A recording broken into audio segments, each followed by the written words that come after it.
Ini kalau ngomongin drummer, gue bukan musisi yang betul ya. Tapi kalau dari lo sendiri, yang benar itu mikirnya harus apa? Kalau mau main musik, mau main drum gitu, mikir teknik, mikir lo tampilnya kayak gimana, atau gimana sih sebenarnya? Kalau gue sih, Kalau lo pribadi, mikirnya ya, kalau untuk step awalnya, ya dibikin mapan dulu skillnya. Karena skill itu pondasi kan. Ya betul.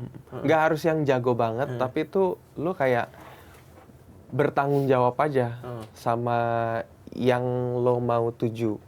Gue banyak belajar juga sih yang tentang begini-gini karena Iya, lo ngobrol kan pasti. ya nggak semua musisi itu kan berani buat karena bukan culture kita kali ya, nggak tahu ya gue ya. Karena mereka tuh begitu banyak sih ya kejadian di teman-teman gue kayak misalnya, lu available nggak tanggal segini? Bisa. Yuk. Tapi dia tuh selama kayak berangkat manggung tuh, gue dibayar berapa sih? Gue dibayar berapa sih? Oke, banyak yang nggak dikasih tahu ya? Nggak jelas dia. Gue dibayar berapa sih? Gitu. Gitu. Pas habis terima bayarannya, kalau gede, syukur. Kalau enggak pas ya kecil udah anjing. pengalaman. Iya. Kalau di antara semua yang udah lo pernah iringin, yang paling bikin lo selalu tegang, padahal sebenarnya aman-aman aja gitu. Tegangnya tuh bukan karena penonton, tapi karena Dewa 19. Gue tadi nebak itu sih. Lo ada Lagunya beban random. Oh, maksudnya random tuh berarti nggak sesuai Jadi setlist? misalnya gue dikasih list 15 lagu. Nah, list lagunya itu fix atau enggak? Nanti sebelum kita berdoa.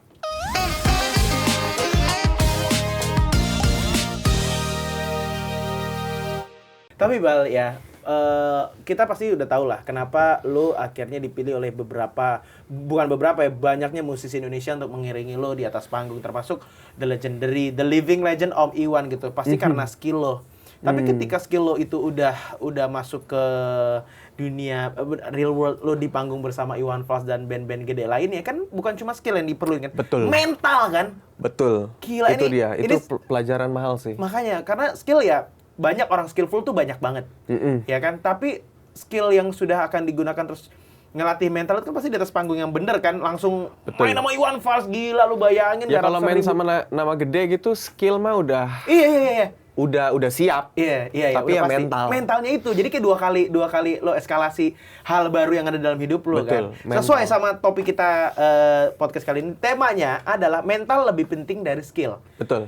Lu adalah orang yang langsung terjun ke ratusan ribu penonton bareng sama Iwan Fals. Mental itu berapa persen, skill berapa persen kalau udah di atas panggung? Mental sih udah 90% lah ya. 90% sisanya skill kan? Skill 10% itu adalah 10% yang lo taruh dari skill 100% yang lo lakukan sebenarnya kan. Lo udah punya skill itu, nah skill itu dipakai nanti di panggung hanya 10% dari 90%. Iya, artinya Gila skill ya? tuh kita udah siap. Pasti. Dari bawah panggung kan kita harus latihan. Iya. Kita rehearsal. Ya udah siap lah. Iya. Berarti Naik panggung ya tinggal mental lo itu aja. Karena lo harus berhadapan sama banyak penonton kan. Betul, setuju gue. Ini kalau ngomongin drummer, gue bukan musisi yang betul ya. Tapi kalau dari lo sendiri, yang benar itu mikirnya harus apa? Kalau mau main musik, mau main drum gitu, mikir teknik, mikir lo tampilnya kayak gimana, atau gimana sih sebenarnya? Kalau gue sih, kalau lo pribadi, mikirnya ya, kalau untuk step awalnya, ya dibikin mapan dulu skillnya. Karena skill itu pondasi kan. Ya betul. Nggak harus yang jago banget, tapi itu lu kayak bertanggung jawab aja sama yang lo mau tuju. Kayak gue pengen banget emang dari kecil jadi drummer. Jadi makanya gue terus latihan. Gue dulu bisa latihan berjam-jam lah dalam studio. Terus juga gue bisa nggak cuma latihan ya, gue harus connect juga sama teman-teman musisi lain. Karena kalau kita jadi musisi itu ibaratnya lo punya hard skill-nya nggak cukup. Lo harus punya soft skill-nya juga. Setuju. Soft skill-nya itu ya lo bisa ngeblend gak sih sama teman-teman musisi lain. Ngeblend itu secara nongkrongnya, ngobrolnya, terus bercandanya, attitude-nya. Karena kita di panggung tuh kan cuma sejam 2 jam ya. Sisanya apalagi tour 18 jamnya atau 20 jamnya ya kita ketawa-ketawa di bawah panggung. Iya. Kadang-kadang yang diajak itu bukan yang jago juga. Yang diajak tuh yang ngangenin orangnya. Oh iya. Termasuk lo berarti. Gimana ya? Bal, tapi lo berarti sekarang mahal banget ya, Bal ya? Kalau boleh di-share, Bal, kira-kira di email aja, Bal, buat Global People yang nonton. Kasih tahu berapa sih rate-nya. Email ya, red card-nya ntar dia. Iya. Oke, gue mau nanya. Lo kalau nggak mau jawab juga nggak apa-apa. Rate itu lo segitu atau tergantung bandnya? Kalau awal-awal tergantung bandnya. Kita juga takut Iya. serah om aja lah. Iya, bebas. Kalau sekarang udah dengan rate lo ya? Ya, alhamdulillah. Cuman sih ada yang namanya pengalaman, baru lu bisa menentukan. Kan? Betul, setuju gue. Nah, gue banyak belajar juga sih yang tentang begini-gini karena Iya, lo ngobrol kan pasti. ya nggak semua musisi itu kan berani buat karena bukan culture kita kali ya, nggak tahu ya gue ya. Karena mereka tuh begitu banyak sih ya kejadian di teman-teman gue kayak misalnya, lu available nggak tanggal segini? Bisa. Yuk. Tapi dia tuh selama kayak berangkat manggung tuh, gue dibayar berapa sih? Iya. Gue dibayar berapa sih? Oke, banyak yang nggak dikasih tahu ya? Nggak jelas dia. Gue dibayar berapa sih? Gitu. Gitu. Pas habis terima bayarannya, kalau gede, syukur. Alhamdulillah, kalau nggak pas ya kecil udah anjing. pengalaman. Iya. Ya tapi ya gimana ya? Emang kayak gitu kali budayanya. Iya, itu dia aku bilang kalau lu masih pengen punya pengalaman sama dia, ya even yang sudah banyak pengalaman pun kadang pengen gitu. Iya, ada tawaran gue main di orkestranya. Karena session player tuh kan lu bukan cuman hidup di satu band kan. Lu hidupnya di beberapa jenis band. Betul. Benar. Beberapa jenis band. Ya kayak gue tuh pengalaman-pengalaman apapun tuh di awal-awal gue pengen banget. Even gue pernah main sama wayang. Gokil. Om Sujiwo Tejo. Oke. Oh, tapi langsung sama beliau. Iya, tapi kan wayang gitu. Iya. Gimana caranya? Gimana Om, lagu apa, Om? Lo nggak ada lagu katanya. Lah, terus lo kemarin gimana? Nanti lo lihat gue berantem aja. Jadi kayak sound effect ya? Betul. Gokil. Tapi itu lagi-lagi orang ada yang mengejar materi, ada yang mengejar experience kan. Betul. Lo mendapatkan experience itu. Berapa kali lo main di wayang? Berapa kali ya sama dia? Oh, lebih dari sekali berarti. Lebih dari sekali. Tahun baru lagi. Gila. Tahun berapa? Tahun berapa? Lupa gue. Gila. Yes, 2014 Ya, tapi sama emang 13. kalau misalkan ada experience yang mau kita dapat ya memang harus kayak gitu sih. Terus kayak gue pernah main sama siapa ya? Denny Canan juga pernah. Di Canan. Susah nggak? Susah banget Susah ternyata. banget ya. Gila, sesusah itu. Main dangdut dangdut kekinian lah ya kalau dia. Susah banget ternyata. Oke. Susah banget. Kalau di antara semua yang udah lo pernah iringin, yang paling bikin lo selalu tegang, padahal sebenarnya aman-aman aja gitu. Tegangnya tuh bukan karena penonton, tapi karena Dewa 19. gue tadi nebak itu sih. Lo ada Lagunya beban- random. Oh, maksudnya random tuh berarti nggak sesuai Jadi setlist? misalnya gue dikasih list 15 lagu.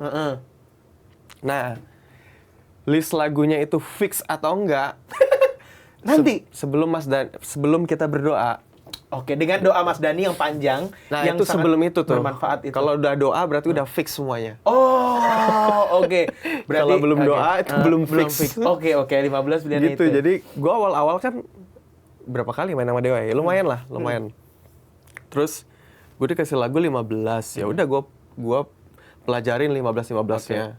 Dan jarang sekali mereka latihan di studio gitu, jarang. Terus lagu ini.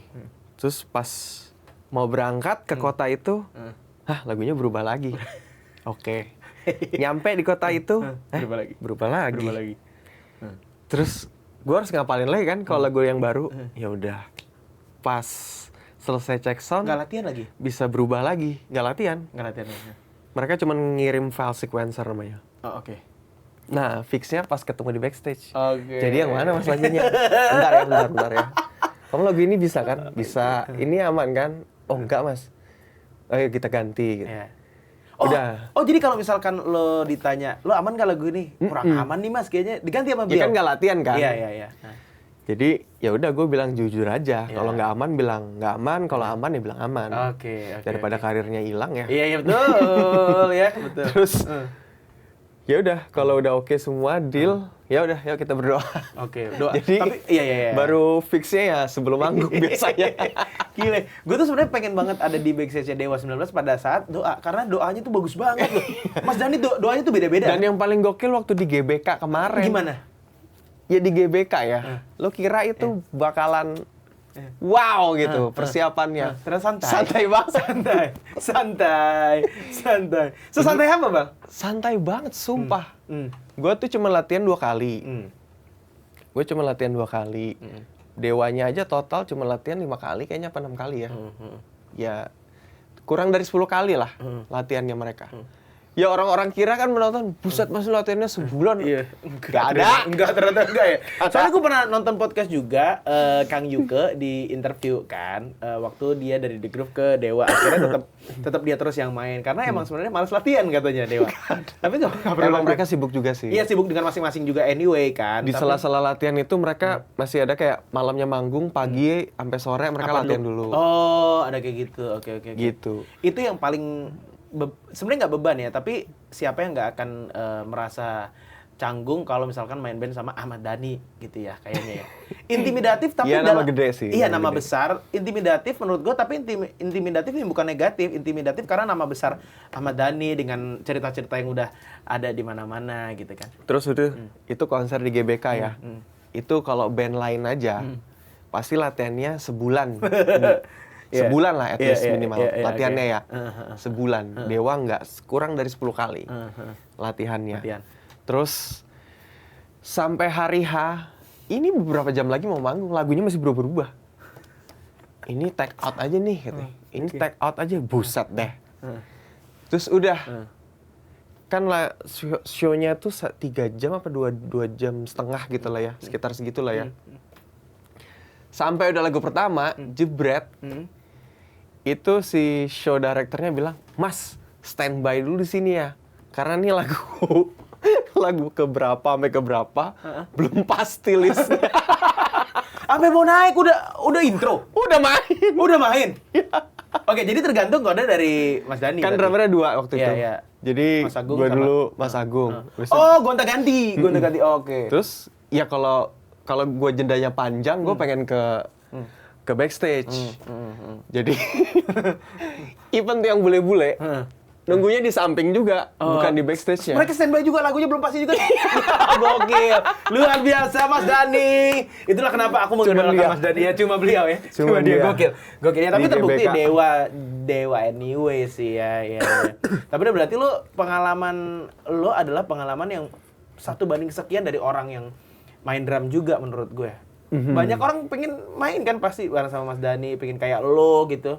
Iya, ya beruntungnya gue jadi session player ya. Jadi gue tahu dapurnya band A, band B, penyanyi A, penyanyi B gitu. Dan sampai sekarang mimpi lo yang pengen punya band, 1 band itu udah masih jadi enggak ya? Jadi enggak pengen lagi? Pengen sih tetap, ya namanya anak band lah ya. Pasti pengen punya band. Oke.